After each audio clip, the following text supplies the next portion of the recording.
Selamat siang teman-teman semuanya. Hari ini kita akan berdiskusi atau membicarakan tentang apa yang akan kita kerjakan dalam satu semester ini. Mata kuliah yang akan kita jalani adalah statistik inferensial atau statistik 2. Bobot mata kuliah ini adalah 2 SKS. Nah, mata kuliah ini merupakan mata kuliah lanjutan dari statistik 1 yang berisi statistik deskriptif. Nah, di dalam mata kuliah ini, teman-teman akan belajar tentang bagaimana melakukan inferensi dengan menggunakan statistik. Nah, apa saja isi dalam perkuliahan ini?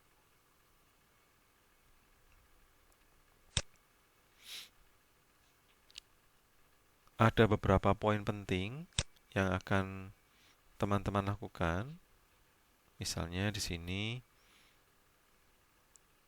ada beberapa istilah-istilah yang perlu dikuasai seperti misalnya variabel random, probabilitas, lalu kemudian nanti terkait dengan statistik inferensial teman-teman akan belajar tentang apa itu interval kepercayaan, nilai P, hipotesis nul, hipotesis alternatif, dan seterusnya.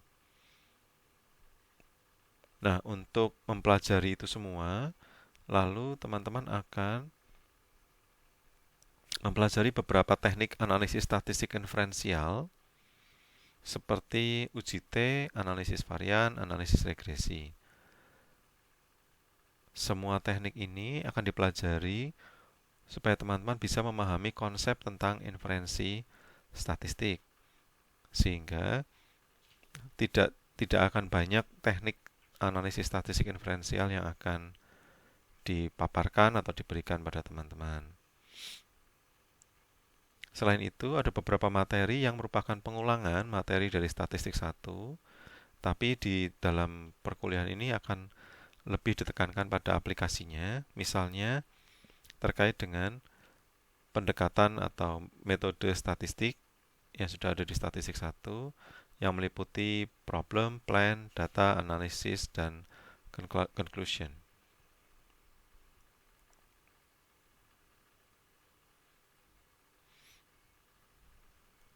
Oke. Nah, perkuliahan ini akan dijalankan seperti semester sebelumnya, yaitu teman-teman akan diminta untuk lebih banyak aktif, untuk belajar mandiri, untuk membangun pengetahuannya sendiri. Lalu di sini saya hanya menjadi teman, fasilitator untuk membantu teman-teman, membimbing untuk bisa mendapatkan pengetahuan yang baik.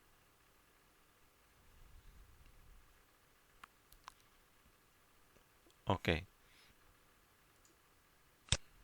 Nah, pada kesempatan ini saya sedikit ingin mengulang juga tentang materi PPDAC karena ada beberapa hal yang menurut saya perlu dipaparkan, yang perlu diluruskan dari pengetahuan kita yang sebelumnya. Oke, metode statistik yang dituliskan oleh McKay dan Oldford itu mencakup problem, plan, data, analysis, dan conclusion. Nah, pada tahapan problem itu merupakan tahapan yang digunakan untuk memperjelas apa yang hendak diteliti oleh si peneliti. Permasalahan-permasalahan apa yang akan diangkat dalam penelitian itu akan diperjelas dalam tahapan problem ini. Nah, permasalahan bisa dari permasalahan yang sifatnya kontekstual lalu diangkat menjadi permasalahan penelitian. Permasalahan kontekstual misalnya permasalahan dalam rumusan bahasa sehari-hari terkait dengan kesenjangan apa yang seharusnya, apa yang diinginkan. Misalnya, bagaimana cara meningkatkan motivasi mahasiswa mengikuti kuliah statistik. Dalam hal ini, peneliti menginginkan mahasiswa memiliki motivasi yang tinggi, tetapi kenyataannya tidak cukup banyak mahasiswa yang memiliki motivasi tinggi. Lalu ini diangkat dalam permasalahan penelitian yang mencakup beberapa elemen. Misalnya, unit dan populasi target. Unit di sini adalah elemen terkecil, yaitu mahasiswa dalam penelitian ini. Kemudian populasi target adalah kumpulan semua unit yang menjadi ketertarikan penelitian, yaitu ketika hasil penelitian ini diperoleh, lalu hasil ini akan digeneralisasikan pada siapa. Misalnya, dalam penelitian ini, contohnya adalah seluruh mahasiswa Sanata Dharma, baik yang pernah menjadi mahasiswa, sedang menjadi mahasiswa, atau yang akan datang, artinya menyeluruh. Nah, kemudian elemen yang berikutnya adalah variabel. Variabel di sini maksudnya adalah karakteristik atau atribut unit. Ada kurang lebih 2 tipe variabel. Yang pertama variabel respon, yaitu variabel yang ingin dijelaskan, yaitu biasanya menjadi ketertarikan utama dalam sebuah penelitian. Dalam contoh ini, misalnya motivasi mahasiswa itu menjadi variabel respon karena menjadi ketertarikan utama. Variabel explanatory adalah variabel yang menjelaskan variabel respon. Misalnya, dari telaah literatur kita mengetahui bahwa metode pengajaran tertentu, misalnya sebut saja pengajaran A, dapat meningkatkan motivasi mengikuti perkuliahan. Nah, oleh karena itu diduga metode ini juga dapat meningkatkan motivasi mengikuti perkuliahan statistik, sehingga menjadi variabel explanatory. Kemudian berikutnya adalah atribut populasi. Nah, atribut populasi ini berbeda dengan atribut dari kalimat sebelumnya, yaitu atribut unit, gitu ya. Yang dimaksud atribut unit adalah variabel, sementara atribut populasi ini adalah ketertarikan peneliti terkait dengan apa yang ingin dilihat di populasi atau parameternya. Misalnya, karena peneliti tertarik untuk melihat apakah metode pembelajaran tertentu itu dapat meningkatkan motivasi, ini berarti dia ingin melihat apakah motivasi mahasiswa yang mengikuti metode A dan metode konvensional itu akan berbeda. Dalam hal ini, atribut populasi yang hendak dilihat adalah perbedaan mean, atau mean dari metode A dan mean dari metode konvensional, kemudian ingin dilihat apakah mereka berbeda atau tidak. Elemen yang berikutnya adalah aspek permasalahan. Aspek permasalahan adalah sifat dasar dari permasalahan.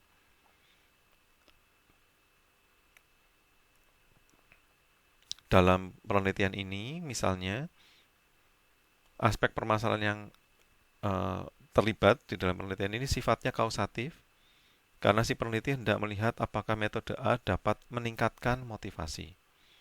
Jadi kata meningkatkan, mengubah, mempengaruhi itu sejajar atau setara dengan aspek permasalahan yang bersifat kausatif. Oke, tahap berikutnya plan.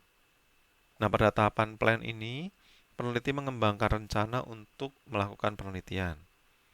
Ada beberapa elemennya, misalnya unit dan populasi penelitian. Nah, unit dan populasi penelitian ini bisa berbeda dengan unit dan populasi target. Dalam penelitian ini, unitnya masih tetap yaitu mahasiswa, sementara populasi penelitiannya karena tidak memungkinkan mengambil seluruh mahasiswa yang pernah, sedang, dan yang akan menjadi mahasiswa, maka populasi penelitian ini hanya diterapkan pada mahasiswa yang saat ini aktif atau terdaftar mengikuti kuliah di Sanata Dharma. Nah, kesalahan penelitiannya atau study error-nya itu dapat terjadi terkait dengan seberapa mirip karakteristik dari yang pernah menjadi mahasiswa dengan mahasiswa yang saat ini aktif dan dengan yang nantinya akan kuliah di Sanata Dharma. Nah, dalam konteks penelitian ini, populasi penelitian itu lebih kecil daripada populasi target. Namun demikian, ada kalanya ketika populasi penelitian itu sama dengan populasi target. Nah, kemudian dari berbagai macam ketertarikan peneliti, lalu peneliti bisa memilih variabel respon, yaitu mengidentifikasi dan mendefinisikan variabel respon. Misalnya, tadi sudah ditetapkan bahwa variabel responnya itu adalah motivasi. Nah, tetapi kita bisa lihat bahwa motivasinya sendiri tidak dapat dilihat, sesuatu yang sifatnya laten. Oleh karena itu, yang ingin dilihat atau yang dapat diukur itu adalah perilakunya. Oleh karena itu, peneliti perlu memikirkan cara-cara untuk mengukur motivasi ini. Misalnya dengan menghitung jumlah yang bertanya dalam sesi perkuliahan, menanyai mahasiswa tentang motivasi mereka, atau hasil observasi atau pengukuran dari skala motivasi misalnya. Oleh karena itu, cara-cara inilah atau skor yang dihasilkan dari cara-cara inilah yang kemudian menjadi variabel respon dalam penelitian ini. Demikian juga dengan variabel explanatory, karena banyak sebetulnya cara-cara untuk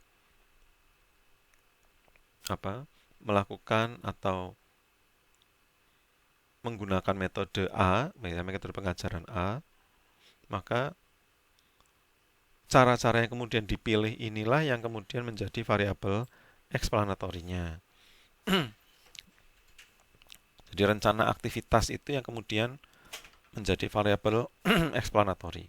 Nah, rencana aktivitas dalam variabel eksplanatori ini bersifat eksperimental. Nah, paparan tentang desain eksperimen ini nanti teman-teman akan bisa pelajari di mata kuliah psikologi eksperimen. Lalu proses pengukuran. Dalam elemen proses pengukuran ada dua informasi penting yang perlu dipastikan oleh peneliti, yaitu bias pengukuran dan variabilitas pengukuran. Misalnya, ketika peneliti memutuskan untuk mengukur motivasi menggunakan skala, maka bias pengukuran itu adalah karakteristik dari pengukuran yang terkait dengan validitas dari interpretasi skor skala untuk mengukur motivasi. Nah, bias pengukuran ini nanti akan dipelajari di mata kuliah psikometri.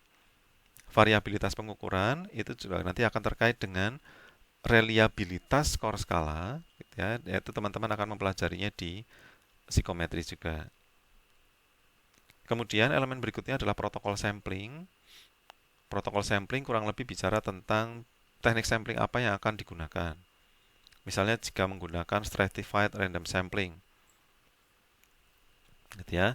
Lalu bias samplingnya itu adalah besarnya perbedaan antara parameter populasi dan statistik dari sampel ketika kita mengambil sampel dengan cara ini. Kemudian variabilitas sampling itu berarti besarnya variasi statistik dari sampel antara satu sampel dengan yang lain.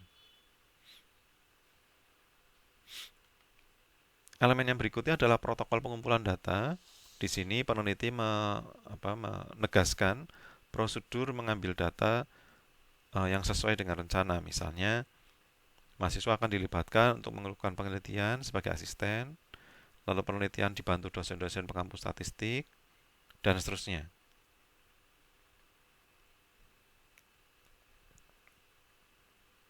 Oke, lalu tahapan data ini adalah tahapan ketika peneliti menjalankan plan atau rencana yang sudah dibuat dan memastikan kualitas data. Ada beberapa elemennya, yaitu data monitoring. Itu memastikan apakah data yang terkumpul sudah sesuai dengan rencana. Misalnya, apakah ada partisipan yang tidak mengisi skala dengan baik, apakah jumlah partisipannya sesuai target, lalu apakah ada partisipan dari populasi di luar populasi target yang terlibat. Kemudian data examination, itu disebut juga data screening, itu mengecek kondisi data, misalnya, apakah ada data-data yang hilang, lalu bagaimana distribusi respon partisipan, terus adakah partisipan yang mengundurkan diri misalnya, kemudian apakah ada outlier, lalu apakah outlier itu diakibatkan oleh masalah teknis atau memang ada masalah lain. Lalu elemen terakhir adalah data storage terkait dengan penyimpanan data, misalnya Apakah datanya akan disimpan dalam Google Spreadsheet atau akan dibuat cadangannya dalam komputer misalnya. Lalu apakah identitas akan dihilangkan atau disimpan di dalam komputer? Lalu apakah struktur datanya akan dibuat dalam bentuk wide form atau long form? Nah, tahapan analisis merupakan tahapan yang seringkali dianggap sebagai metode statistik secara sempit. Nah, padahal analisis hanyalah merupakan salah satu tahapan di dalam metode statistik. Nah, dalam tahapan analisis ini, maka ada 3 subtahap yang dilakukan, yaitu menyusun model.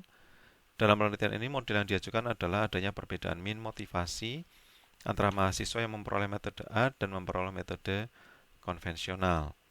Nah, secara matematis dapat dilihat seperti ini, atau kurang lebih ada min dari kelompok, gitu ya.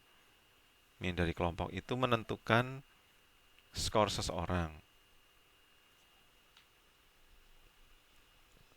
Dengan kata lain, hendak dikatakan bahwa skor motivasi dapat dijelaskan oleh min dari setiap kelompok. Lalu min kelompok akan berbeda satu sama lain sehingga perlu diestimasi keduanya dari kedua kelompok. Lalu melakukan evaluasi model, misalnya melakukan estimasi atribut populasi dan evaluasi model. Nah, ini yang akan dijelaskan di dalam statistik inferensial ini. Bagaimana kita mengevaluasi model. Model di sini bisa dalam arti model seperti yang disebutkan tadi atau dalam bentuk hipotesis. Misalnya, dari data yang diperoleh, apakah memang benar min setiap kelompok berbeda? Nah, permasalahannya memang karena yang kita peroleh adalah min dari sampel, sementara kesimpulan yang ingin kita peroleh adalah kesimpulan terkait dengan min populasi. Lalu, inferensi statistik ini yang akan memberikan cara, gitu ya, menunjukkan tahapan cara untuk bisa melakukan inferensi mengenai kondisi di populasi hanya dengan menggunakan data sampel. Lalu yang terakhir adalah menggunakan modelnya itu sendiri menjawab permasalahan. Conclusion itu merupakan pengambilan kesimpulan dari hasil analisis, lalu juga membahas tentang kelemahan dan keterbatasan atau kelebihan dari penelitian. Misalnya, apakah pengukuran motivasinya sudah valid dan reliable? Apakah ada bias? Atau apakah sampel yang dilakukan kurang baik misalnya? Atau seberapa baik populasi penelitian dapat digeneralisasikan ke populasi target? Apakah desain eksperimen yang dipilih sudah memadai? Nah, itu salah satu contoh kesimpulan yang terkait dengan kelemahan atau keterbatasan dan kelebihan penelitian.